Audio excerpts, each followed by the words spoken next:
GST రివేషన్ గురించి August 15 రోజున ప్రధాని నరేంద్ర మోడీ గారు అనౌన్స్ చేశారు కదా. దాని తర్వాత మనం గమనించినట్లయితే స్టాక్ మార్కెట్ కి సంబంధించి ఏ సెక్టర్స్ మీద మనం పాజిటివ్ గా ఉండేదానికి అవకాశం ఉందో ఒక లుక్ చేద్దాం. అక్రాస్ ద బోర్డ్ అన్ని సెక్టర్స్ మీద ఏదైతే పాజిటివ్ గా పనిచేస్తుంది.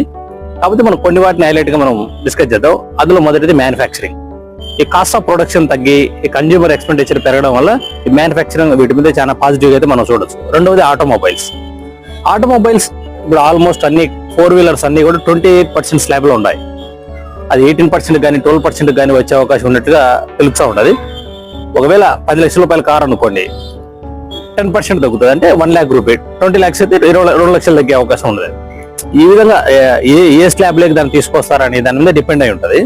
ఇంకా థర్డ్ వన్ ఆటోమేటిక్ గా మనం రెగ్యులర్ గా మాట్లాడుకునేది FMCG. ఈ రూరల్ ఏరియా, అర్బన్ ఏరియాలో కాస్ట్ ఆఫ్ కన్జ్యూమర్ ఎక్స్పెండిచర్ పెరగడం అనేది ఈ సెక్టర్ లో భారీగా బజ్జు ఉండే అవకాశం కనబడతా ఉండదు. అందులో even FMCG index far away to all time high అనమాట, చాలా దూరంలో ఉండదు. ఇక్కడ ఏదైనా మంచి స్టాక్స్ మనం పిక్ చేసుకొని ఇన్వెస్ట్ చేసుకునే అవకాశం ఉండదు.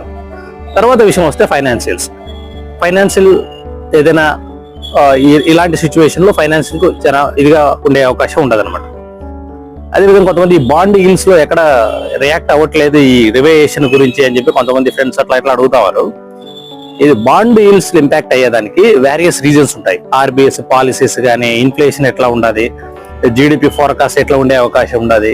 అదేవిధంగా ఇంకోటి ఏంటంటే ఇప్పుడు GST రివేషన్ చేస్తే, స్లాబ్లు తగ్గిస్తే ఏదైతే గవర్నమెంట్ కి వచ్చే GST కలెక్షన్స్ లో భారీగా కోతపడే అవకాశం ఉండదు.